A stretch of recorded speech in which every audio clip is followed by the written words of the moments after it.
माननीय मुख्यमंत्री श्री हृदयस्थ श्री नरेंद्रभाई मोदी बस थोड़ी જ ક્ષણોમાં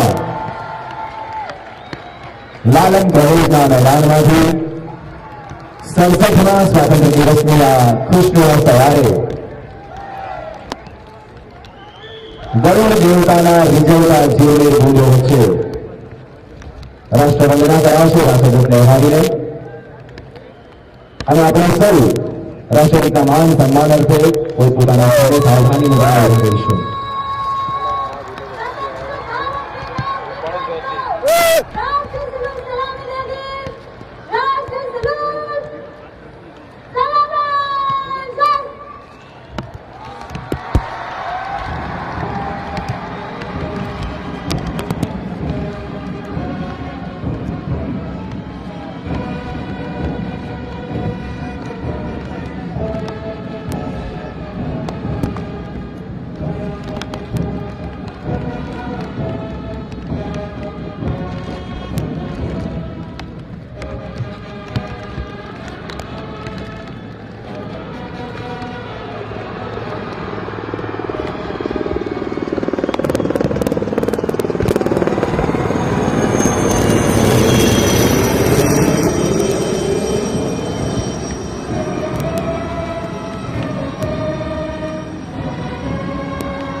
शिव जावे तो जावे पर आजादी भर आवे. गोरा हाथों हिंद छोड़ना नाराओं देश आजादीना जंगમાં મગ્ન હતો તે નારાઓની ગોંગીને નિભાવે એ જ રાષ્ટ્રભક્તિથી આપણી રગતમાં જીવત છે અને સૌ સુધી આપણે માની રહ્યા છીએ. ગગનભેદી ઝંઝારાઓ હર્ષ ધ્વનિ વોલ્યુમ ફાયર દ્વારા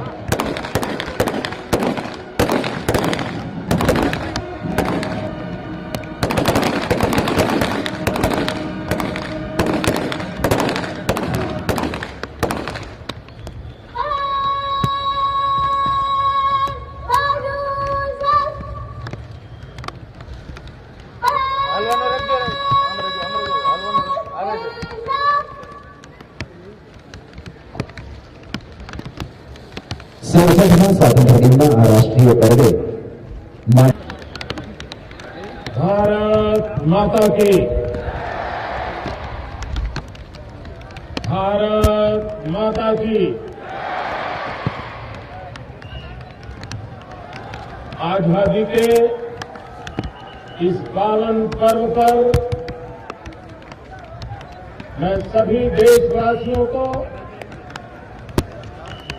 अंतःकरण पूर्वक शुभकामनाएं देता हूं, बहुत बहुत बधाई देता हूं। और आज जब हम आजाद हिंदुस्तान में सांस भर रहे हैं तब उन सभी महापुरुषों का पुण्य स्मरण करते हैं जिन्होंने हमें आजादी दिलाने के लिए अपने जान की बाजी न्यौछावर कर दी, जिन्होंने जवानी जेल में खपा दी, जिन्होंने फांसी के तख्त पर जीना मरने का खेल खेला। आजादी के जंग की जब बात करते हैं तो गुजरात का मानसून आंखों पर उभर के आना बहुत स्वाभाविक है। आजादी की दो धाराएं थी, एक अहिंसक आंदोलन की और दूसरी सशस्त्र क्रांति। और दोनों धाराओं ने मां भारती को गुलामी की जंजीरों से मुक्त कराने के लिए अपना अपना योगदान दिया। लेकिन इन दोनों धाराओं का नेतृत्व करने का सौभाग्य गुजरात की मिट्टी को मिला था। पूज्य महात्मा गांधी, सरदार पटेल आजादी जंग के और पूरे विश्व की मानव जीवन की मुक्ति के मसीहा के रूप में उभरे थे। और उसी तरह सशस्त्र क्रांति के नेताओं ने इसी मेरी कच्छ की धरती का संतान क्रांति गुरु श्यामजी कृष्ण वर्मा, सरदार सिंह राणा, मैडम कामा, ये क्रांति गुरु थे जिन्होंने आजादी के दीवानों को मर मिटने की प्रेरणा दी। अवसर में हमें गर्व है, हम उस मिट्टी पर खड़े होकर के आज भारत के तिरंगे झंडे को लहराने का हम सभी देशवासियों को सौभाग्य मिला। भाइयों बहनों, देश आजाद हुआ, लेकिन आजादी के दीवानों के सपने पूरे हुए क्या? क्या अब भी हमें पूरी आजादी मिली है? ऐसा सच्चाई नहीं है कि आज भी हम मानसिक गुलामी के शिकार हैं। आज भी हमारी बीसीपी की सोच हमें आगे बढ़ने की ताकत नहीं देती है। क्या आज भी पिछले 60 साल से रटी रटाई बातें हम सुन के थक चुके हैं? क्या ये स्थगितता, ये स्टेटस मानसिकता उसने देश की प्रगति में रुकावट नहीं डाली? और इसलिए हम जब आजादी की सांस ले रहे हैं तब आजादी की सोच की भी जरूरत होती है। और देश को आज आजादी के इतने सालों के बाद इस बात की महसूस हो रही है कि हम कैसे इन गुलामी मानसिकता से मुक्ति पाए। भाइयों बहनों, मैं कल महामहिम राष्ट्रपति जी का भाषण सुन रहा था, उनका संदेश सुन रहा था, उनकी पीड़ा समझ में आती, उनका दर्द समझ में आता। राष्ट्रपति जी के हर शब्द ने भारत के दिल दिमाग को अभिव्यक्त करने का प्रयास किया। मैं नहीं जानता हूं देश के शासक राष्ट्रपति जी की इस पीड़ा का कोई जवाब दे पाएंगे कि नहीं दे पाएंगे। राष्ट्रपति जी ने कल कहा कि लोकतंत्र देश के अंदर आज हमारे विधानसभा, आज हमारे लोकसभा का सदन एक प्रकार से अखाड़ा बन गया है, युद्ध का मैदान बन गया है। उनकी चिंता वाजिब है, मैं उनकी चिंता से सहमत हूं, लेकिन सवाल यह उठता है कि विरोधी दल अपनी आवाज उठाने के लिए कोशिश करें, ये तो लोकतंत्र में समझ में आता है। लेकिन राष्ट्रपति की चिंता इस बात की है कि पहली बार देश में शासक दल स्वयं लोकसभा को चलने न दे, लोकसभा में रुकावट डाले, लोकसभा को अखाड़ा बना दे। जब सत्ता में बैठा हुआ दल ये करता है तब संकट बहुत गहरा हो जाता है। और इसलिए राष्ट्रपति जी, आपकी चिंता वाजिब है। हम सब ने मिलकर के, चाहे हम राज्य में हो, चाहे हम राष्ट्र में हो, हम सबका जिम्मा बनता है कि राष्ट्रपति जी की इस भावना का हम आदर करें और हम हमारे लोकतंत्र के मंदिर, विधानगृह हो, लोकतंत्र के मंदिर, हमारी संसद हो, उन सब की इज्जत को बनाए रखने के लिए हम यथोचित प्रयास करें। हमारे राष्ट्रपति जी ने कल ये बात भी दोहराई है, उन्होंने कहा है, पाकिस्तान का जिक्र करते हुए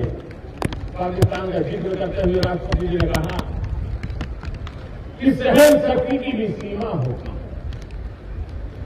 राष्ट्रपति अपने स्तर पर एक बहुत ही गंभीर संकेत दिया।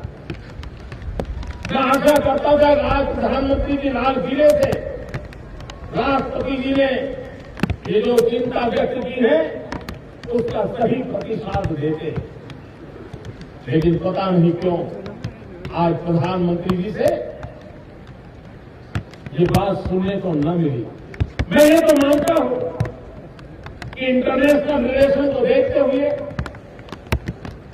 पड़ोसियों के संबंधों को देखते हुए किस भाषा का प्रयोग करना चाहिए, कैसे करना चाहिए, प्रधानमंत्री के स्तर पर क्या बोला जाना चाहिए, इस बात को मैं भली भांति समझता हूं। लेकिन हमारी सेना का हौसला बुलंद हो, हमारी सेना का आत्मविश्वास बुलंद हो, कम से कम प्रधानमंत्री के काम से इस भाषा की अपेक्षा ये देश करता है। देश के जवान मारे गए और तब जाकर के देश की सेना के मनोबल को एक शक्ति देने वाली बात होनी चाहिए। लाल किला पाकिस्तान को ललकारने की जगह है, ऐसा मैं नहीं मानता और नहीं हमने उसमें समय गंवाने की जरूरत है। लेकिन लाल किला हिंदुस्तान की सेना का मनोबल बढ़ाने का तो सर्वोत्तम जगह है, ये मेरा विश्वास है और देश की सेना का मनोबल बढ़ाना चाहिए। राष्ट्रपति जी कह रहे हैं कि हमारी सहन शक्ति की सीमा होनी चाहिए। लेकिन राष्ट्रपति जी, इस सहन शक्ति की सीमा क्या होती है, ये बॉर्डर लाइन क्या होती है, इसका फैसला तो दिल्ली की सरकार को करता है। क्या कारण है कि हमारी सीमा क्या है, हम कब तक सहते रहेंगे, क्या इसकी तो व्याख्या होनी चाहिए। और सवाल सिर्फ पाकिस्तान का नहीं है, आज देश की सुरक्षा खतरे में है। चीन ने क्या किया, आजाद हिंदुस्तान के अंदर आज और सारा विश्व एक अलग मनोभाव से जी रहा है। सब चाइना आकर के हमारी सीमाओं पर आकर के डंगा डाले, हमारी भूमि पर घुस जाए, अपने मकसद प्रस्तावित करें और देश चुपचाप देखता है। और तब जाकर के सुरक्षा के सवाल खड़े होते। इटली के सैनिक आकर के केरल के हमारे मछुआरों को मार दें, तब जाकर के देश को चिंता होती है। पाकिस्तान की सेना के लोग आकर के हमारे सैनिकों के सर काट ले, तब हमें चिंता हो। पाकिस्तान की सेना के लोग आकर के हमारे जवानों को मौत के घाट उतार दें, तब जाकर के चिंता होती है। सीमा कौन सी है, वो सीमा व्याख्यायित होनी चाहिए। राष्ट्रपति जी, आपने जो चिंता जाहिर की है, उस चिंता के साथ मैं भी अपना स्वर मिलाता हूं। भारत के राष्ट्रपति जी ने करप्शन के लिए बहुत ही गहरी चिंता व्यक्त की। भ्रष्टाचार के खिलाफ राष्ट्रपति जी ने कल अपना दर्द प्रस्तुत किया। आज अच्छा होता कि लाल किले पर से भी भ्रष्टाचार के संबंध में कोई बात आती। प्रधानमंत्री जी, राष्ट्रपति जी की भावना का आदर करना सबसे पहला दायित्व आपका बनता है, लेकिन वो आज नहीं हुआ।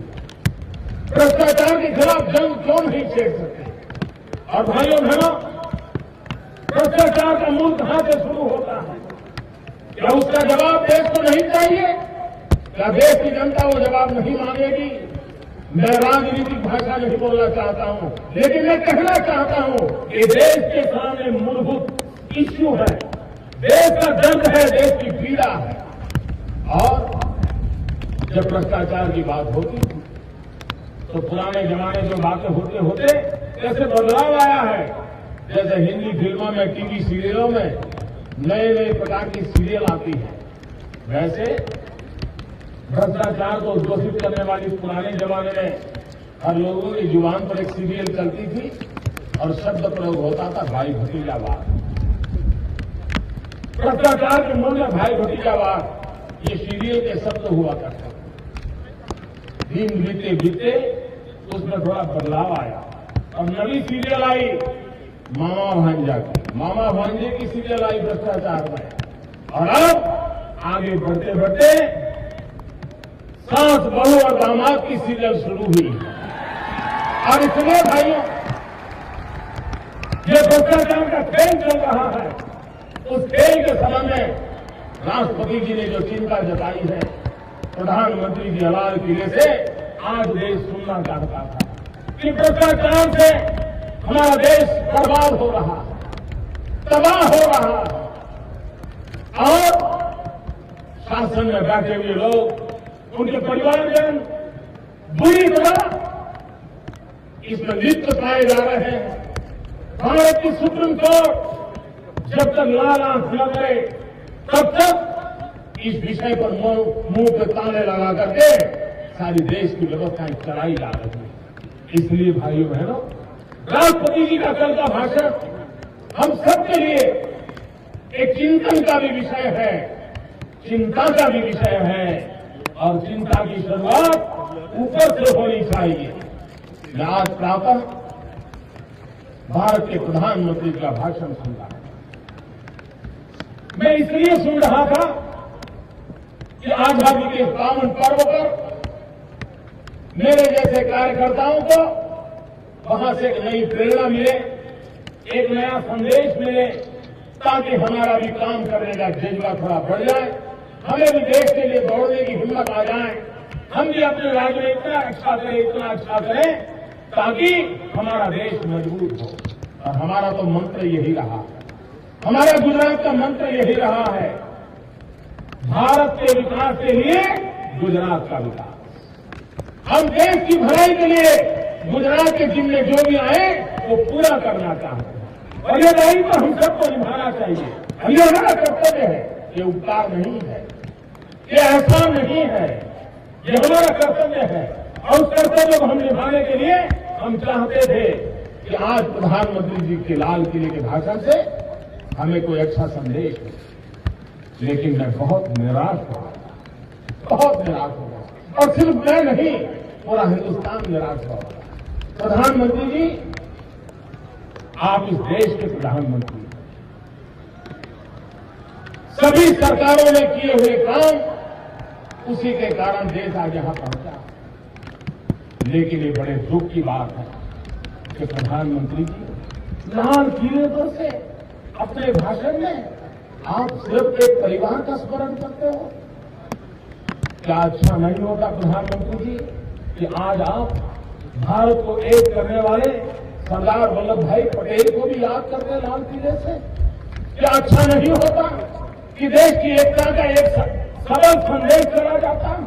क्या प्रधानमंत्री जी, आप ही की पार्टी के प्रधानमंत्री थे लाल बहादुर शास्त्री, क्या अच्छा नहीं होता कि आप जब पंडित नेहरू का जिक्र कर रहे थे, इंदिरा जी का जिक्र कर रहे थे, राजीव जी का जिक्र कर रहे थे, कहीं लाल बहादुर शास्त्री का भी जिक्र कर रहे थे, वे भी हमारे देश के प्रधानमंत्री थे, जय जवान जय किसान का नारा दिया था,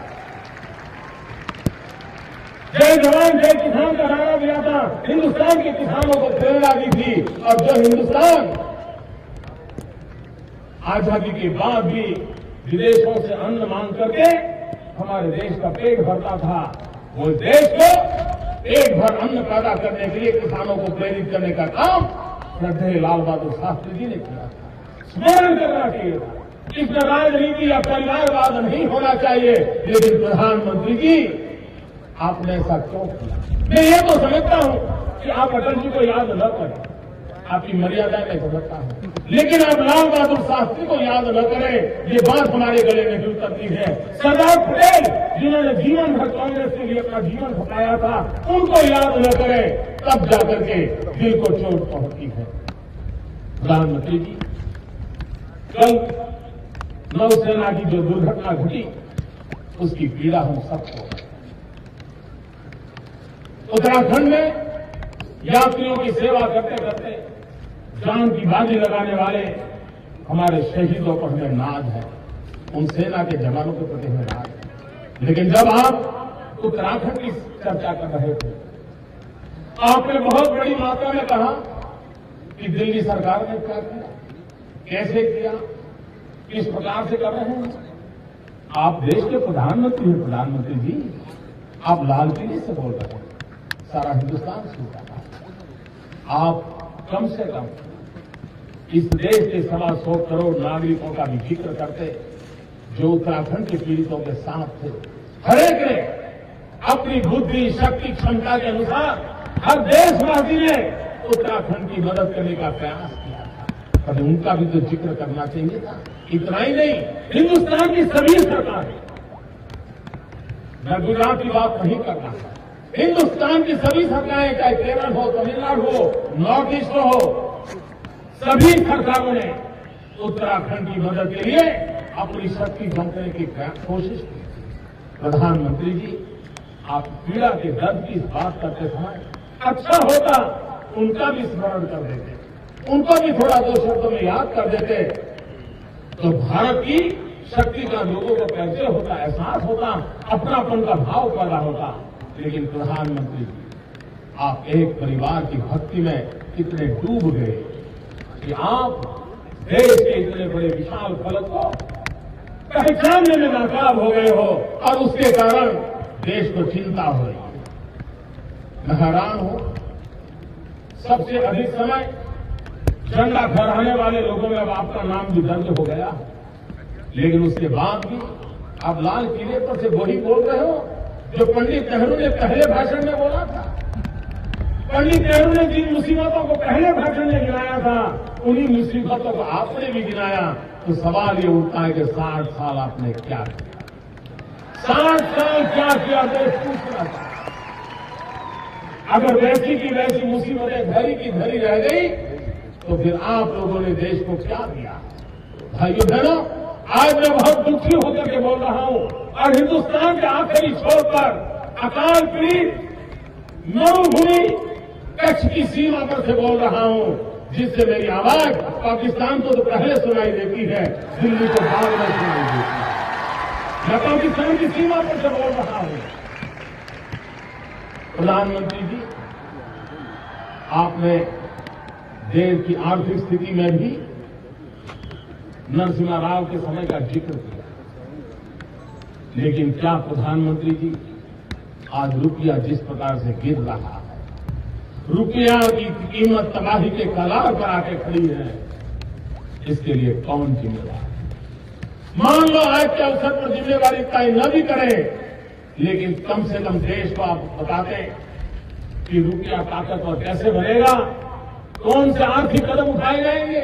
इसके बजाय आपने क्या कहा, ये वैश्विक मंदी का दौर है और वैश्विक मंदी का दौर है, इसलिए हिंदुस्तान भी उससे अछूता नहीं रह सकता है। प्रधानमंत्री जी, हिंदुस्तान का कोई राज्य अगर प्रगति न कर पाए, उसको किसी क्षेत्र में रुकावट हो, संकट हो, आगे बढ़ न पाता हो, और वो राज्य अगर कहे कि दिल्ली का संकट हमें भी झेलना पड़ता है, तो आप मानने के लिए तैयार हैं?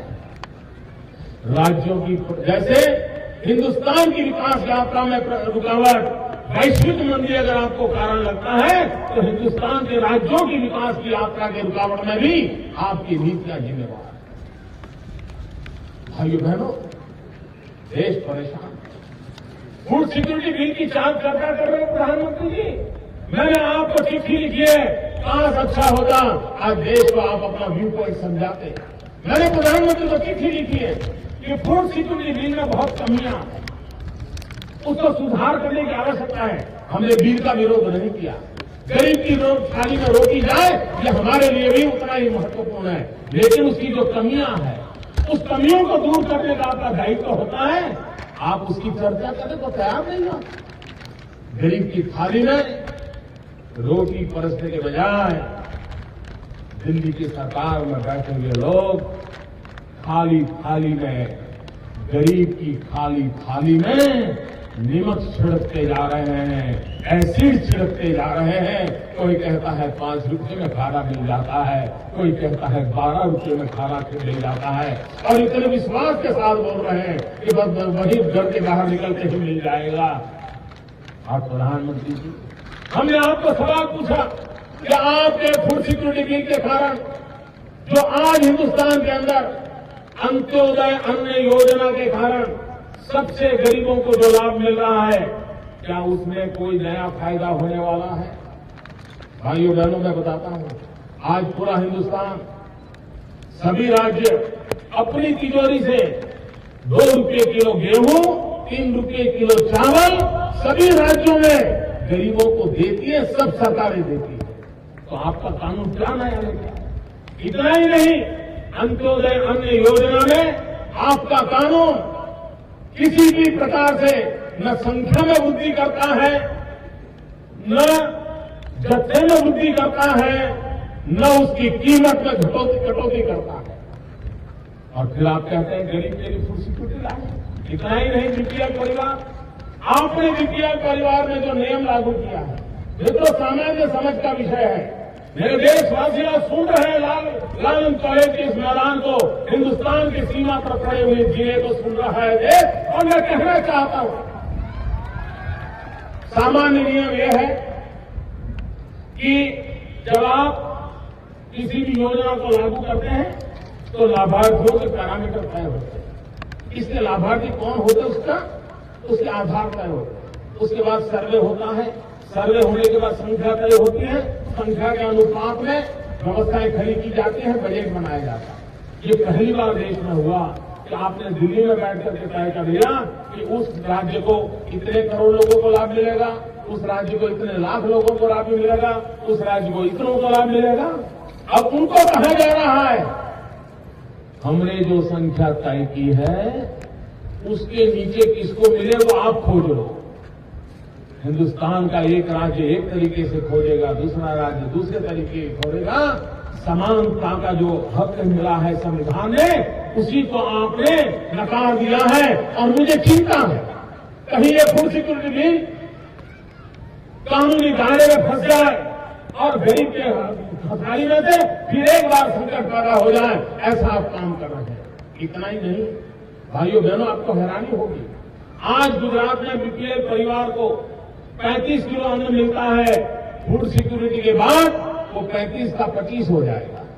मुझे बताइए, ये थाली भरने का कार्यक्रम है, ये थाली खाली करने का कार्यक्रम? प्रधानमंत्री जी देश इन सवालों की चर्चा चाहता है और इसलिए हमने फूड सिक्योरिटी बिल को अच्छा बनाने के लिए मुख्यमंत्रियों की मीटिंग की मांग की। आपको गरीब की चिंता होती तो मुख्यमंत्रियों की मीटिंग बुलाते, उसकी कमियां दूर करते, कमियां दूर करके गए, गरीब को अधिक लाभ कैसे मिले इसके लिए कोई एक फूल व्यवस्था हम कहीं करते। इतना ही नहीं भाई, एक ऐसी कमाल की है दिल्ली के कानून ने, उन्होंने कहा है अगर देश में अकाल हुआ हो, अन्न की पैदावार कम हुई हो और राज्यों को अन्न की जरूरत होगी तो भारत सरकार अन्न नहीं देगा, वो बदले में सिर्फ पैसे दे देगा। ये राज्य का काम होगा तो दुनिया में कहीं से भी अन्न जुटा करके ले आए। अरे प्रधानमंत्री जी, एक्सपोर्ट इंपोर्ट पूरी तरह आपके हाथ में, राज्य बेचारा कहां जाएगा? नॉर्थ ईस्ट के छोटे छोटे राज्य वो कहां जाएंगे दुनिया में अनाज खोजने के लिए? उनको चावल चाहिए तो दुनिया के किस देश में जाएंगे? ये भारत सरकार की जिम्मेवारी होनी चाहिए। अगर अन्न की अछत हो तो राज्यों को विदेशों से अन्न ला करके पहुंचाना ये प्रधानमंत्री दिल्ली का सरकार का दायित्व होना चाहिए। ये राज्यों पर थोप करके लोगों को भूखे रखने का काम नहीं होना चाहिए। भाइयों बहनों, छोटे छोटे विषय हैं, लेकिन देश आप देखिए महंगाई में किस प्रकार से डूब रहा है, महंगाई ने किस प्रकार से देश को परेशान किया है। गरीब के घर में रात को चूल्हा नहीं जल रहा है, गरीब की मां बेटे को शांत रखने के लिए रात रात रोती रहती है। क्या प्रधानमंत्री की आजादी के इतने सालों के बाद गरीब रात को खाना खा के सो जाए, इतना प्रबंध करना हम सबका दायित्व है कि नहीं? इस दायित्व को हमें निभाना चाहिए कि नहीं निभाना चाहिए? हम उस काम को नहीं कर रहे हैं। प्रधानमंत्री जी, आज मैं सभी मीडिया चैनलों का एक बात सुनकर के हैरान था। देश की सभी मीडिया चैनल एक बात बार बार कर रही थी कि लाल किले से प्रधानमंत्री का ये आखिरी भाषण है, ये आखिरी भाषण है, सभी चैनल ने कहा है। एक तरफ देश का मीडिया कह रहा है प्रधानमंत्री का भाषण आखिरी है और दूसरी तरफ प्रधानमंत्री कह रहे हैं अभी हमने और फासला तय करना है, और फासला तय करना है। ये कौन सा फासला तय करोगे? किस रॉकेट में बैठ के फासला तय करोगे प्रधानमंत्री जी? देश को गरीबी की धरती में डुबो दिया है, देश को भ्रष्टाचार में डुबो दिया है, देश को तबाही के कगार पर लाके खड़ा कर दिया है, सुरक्षा पे सवाल या निशान खड़े हैं, तब देश की जनता एक नई उम्मीद के लिए तड़प रही है, नई सोच के लिए तड़प रही है। और जब आजादी का जश्न मना रहे हैं तब हम सबके लिए आवश्यक है हम संकल्प करें, हम भारत को जैसे भारत को अंग्रेजों से मुक्त कराया वैसे हम भारत को भ्रष्टाचार से मुक्त कराएंगे। जैसे हमने भारत को अंग्रेजों से मुक्त कराया वैसे हम भारत को महंगाई से मुक्त कराएंगे। जैसे हमने भारत को अंग्रेजों से मुक्त कराया वैसे हम भारत को भ्रष्टाचार से मुक्त कराएंगे। हम भारत को पुरानी सोच, डीसीपी की सोच उससे मुक्त कराएंगे।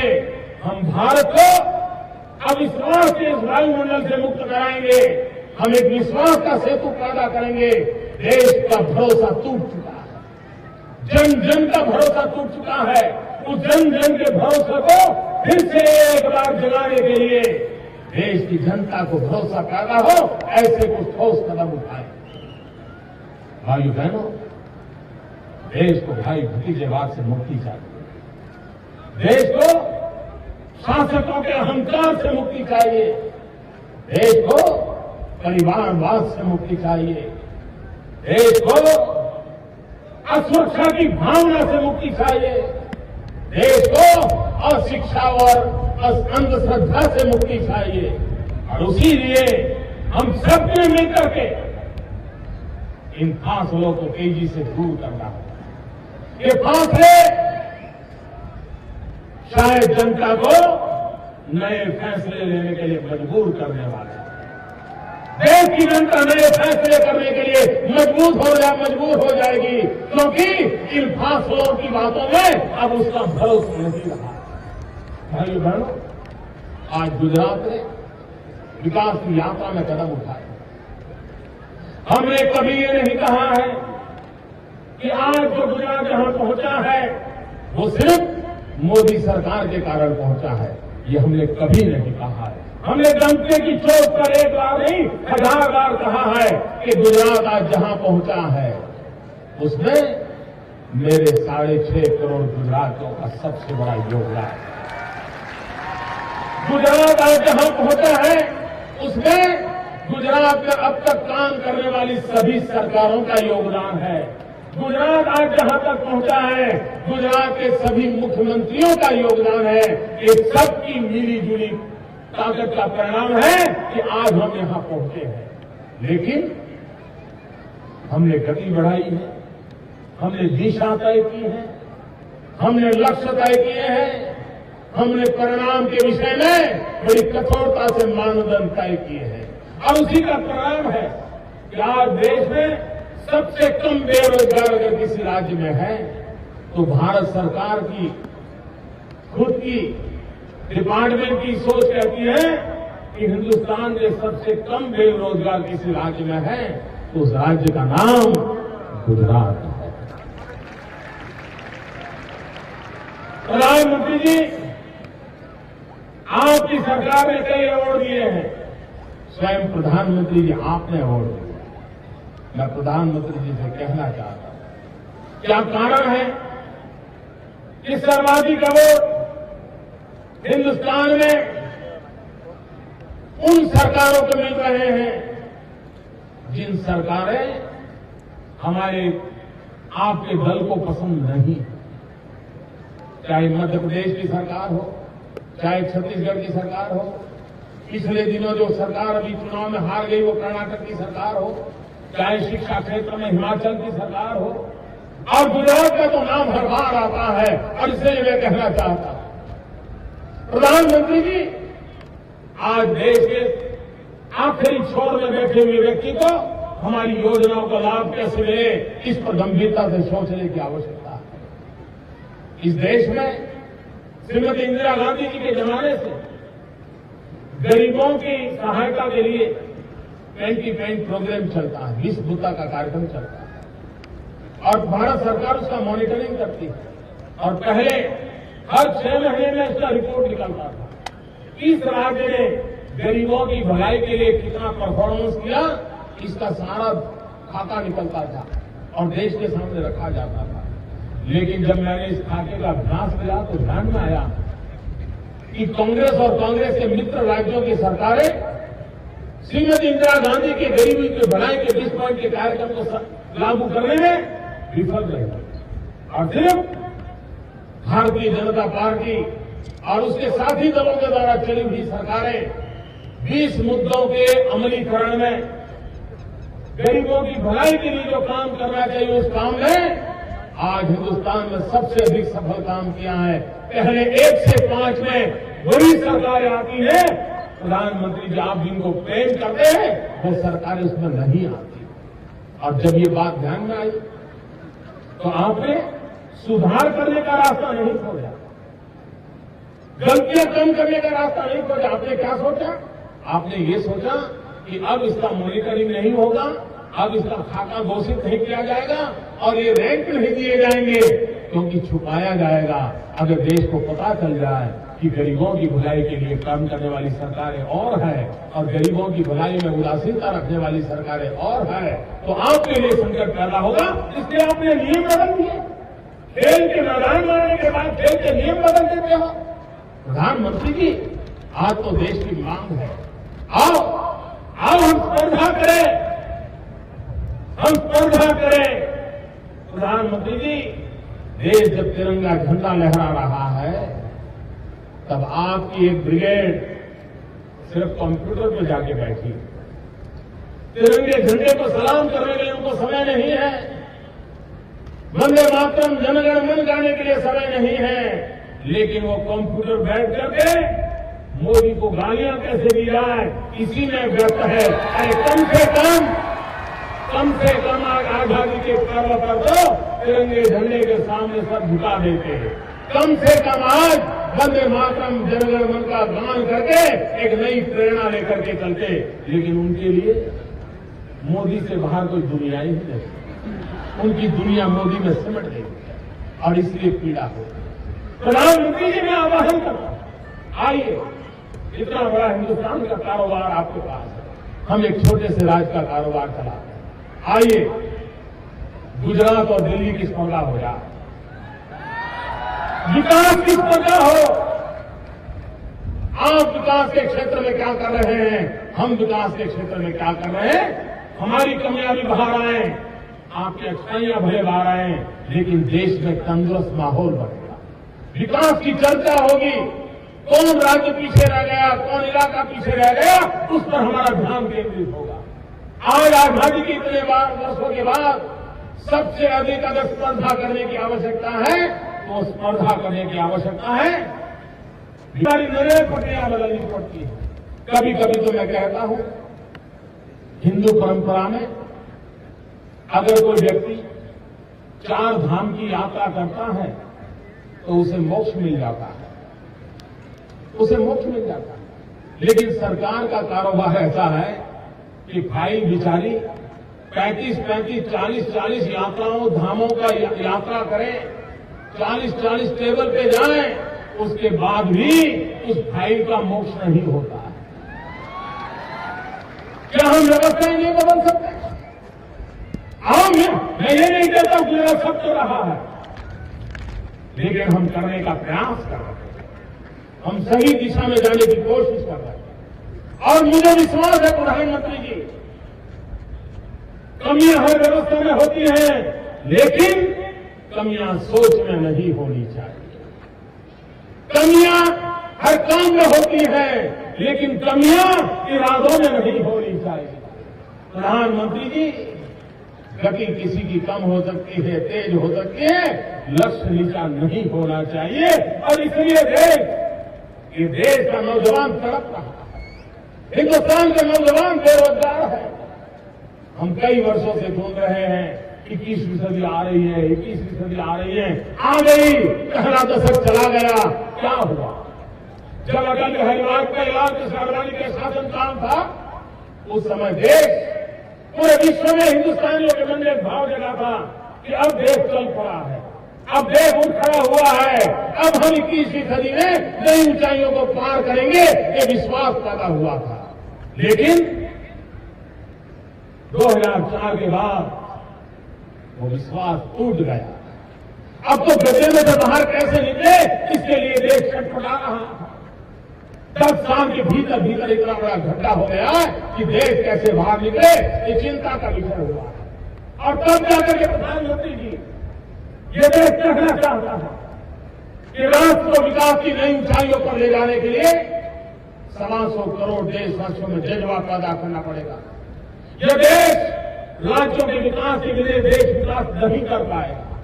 हिंदुस्तान जब राज्य ताकतवर बनेंगे, हमारे राज्यों के सारे पिलर मजबूत बनेंगे, हर राज्य सामर्थ्यवान होगा, तब हिंदुस्तान सामर्थ्यवान होगा। अगर एक आदमी राज्य दुर्बल रहा तो हिंदुस्तान कभी सामर्थ्यवान नहीं हो सकता है। और इसलिए आपकी सोच, आपका विचार ये हिंदुस्तान के हर राज्यों को मजबूत बनाने वाला होना चाहिए। भारत के संघीय ढांचे का सम्मान करना चाहिए। भारत के संघीय ढांचे का गौरव करते हुए हमने राज्यों को साथ लेकर के निर्णयों को करना चाहिए, तब जाकर के देश करता है। भाइयों बहनों, हमारा गुजरात भी कोई एक जिला आगे बढ़ेगा तो गुजरात आगे बढ़ेगा क्या? नहीं बढ़ सकता। सभी जिलों में प्रगति होनी चाहिए, सभी तहसील में प्रगति होनी चाहिए, हर गांव में विकास की यात्रा चलनी चाहिए, तब जाकर के गुजरात आगे बढ़ता है। देश का भी ऐसा ही है। और इसीलिए आज 15 अगस्त को गुजरात की जनता के चरणों में हमने 7 नए जिले दिए, 7 नए जिलों का निर्माण किया है। और अब गुजरात 33 जिलों के कारोबार बने हैं, ताकि उन छोटे छोटे जिलों को विकास करने के लिए नया अवसर मिले। वो अपने जिले के हिसाब से अपनी योजनाएं बना सके, उनको जिले में नई सरकार की लीडरशिप मिले, नई व्यवस्थाएं मिले। इसके कारण सरकारी तिजोरी पर बोझ आता है, लेकिन ये बोझ जनता की भलाई के लिए है। मैं उन सभी 7 जिलों का निर्माण हुआ है।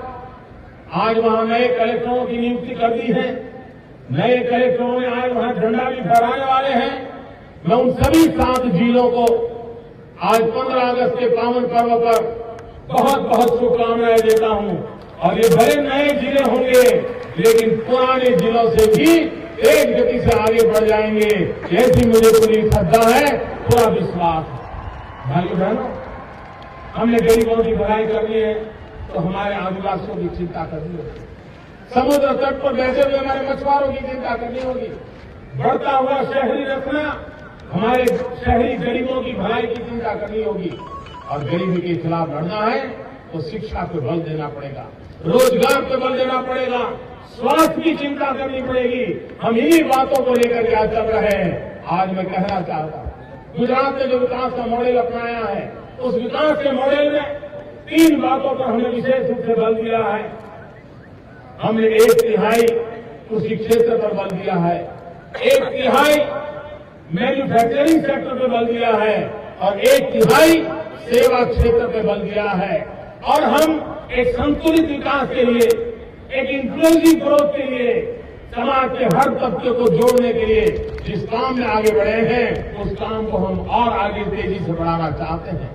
गुजरात ने शिक्षा के क्षेत्र में, प्रधानमंत्री जी, मैं आज हैरान था, आप लाल किले से यूनिवर्सिटियों की संख्या गिना रहे थे। हो सकता है किसी डिपार्टमेंट के लिए आपको ज्यादा बोलने की जरूरत होगी, किसी डिपार्टमेंट के लिए आपको ज्यादा बोलने की जरूरत भी होगी, शायद मजबूरी होगी। लेकिन प्रधानमंत्री जी, 11 आपके 10 साल हुए हैं। मेरे यहां गुजरात में 2001-2 के पहले 11 यूनिवर्सिटी थी। आज गुजरात में 42 यूनिवर्सिटी काम रही है। प्रधानमंत्री जी 10 साल में 42 यूनिवर्सिटी बना दी। प्रधानमंत्री जी, विकास की नई ऊंचाइयों को पार करने का काम हमने किया है, शिक्षा के क्षेत्र में काम किया। ये गुजरात पहला राज्य है जिसने सरकारी प्राथमिक शाला में गुणोत्सव करके सरकार की प्राथमिक शालाओं का ग्रेडेशन किया। हमारे यहां बिजनेस स्कूल के ग्रेजुएशन होते हैं, इंजीनियरिंग कॉलेज के ग्रेजुएशन होते हैं, लेकिन गुजरात अकेला राज्य है जहां सरकार की प्राथमिक शाला जो जंगलों में है, गरीबों के बीच में है, आदिवासी क्षेत्रों में है, और उनमें ए ग्रेड की स्कूल, बी ग्रेड की स्कूल, सी ग्रेड की स्कूल, इसका ग्रेजुएशन किया है। और उसके सुधार के लिए एक हमने लंबी योजना बनाई। प्रधानमंत्री जी, गुजरात में रोजगार के नए क्षेत्रों को हमें बल दिया। आपको जब जानकारी होगी भाइयों बहनों, खुशी होगी मेरे गुजरात के भाइयों बहनों, गुजरात सरकार में कुल मुलाजिम की संख्या, गवर्नमेंट सर्वेंट की संख्या करीब करीब 5 लाख है। पिछले 10 साल में 2.5 लाख लोगों को रोजगार सरकार में देने का काम इस सरकार ने किया।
सरकार का अपना धर्म होता है, सरकार की अपनी कार्यशैली होती है। और जब मैं ये कहता हूं तब मैं आज मेरे हिंदुस्तान के भाइयों बहनों को कहना चाहता हूं, सरकार गुजरात की हो या दिल्ली की हो, सरकार राज्य की हो या देश की हो, ये बात साफ है कि सरकार का एक ही मजहब होता है और सरकार का मजहब होता है इंडिया फर्स्ट। सरकार का एक ही धर्म ग्रंथ होता है, सरकार की एक ही होली बुक होती है और वो होली बुक होती है भारत का संविधान, भारत का कॉन्स्टिट्यूशन। सरकार की एक ही भक्ति होती है और वो भक्ति होती है हमारी भारत भक्ति। यही भारत भक्ति, यही सरकार की भक्ति होती है। सरकार की एक ही शक्ति होती है और वो शक्ति होती है जनशक्ति। 125 करोड़ देशवासियों की जनशक्ति ये देश की शक्ति होती है। सरकार की एक ही पूजा होती है और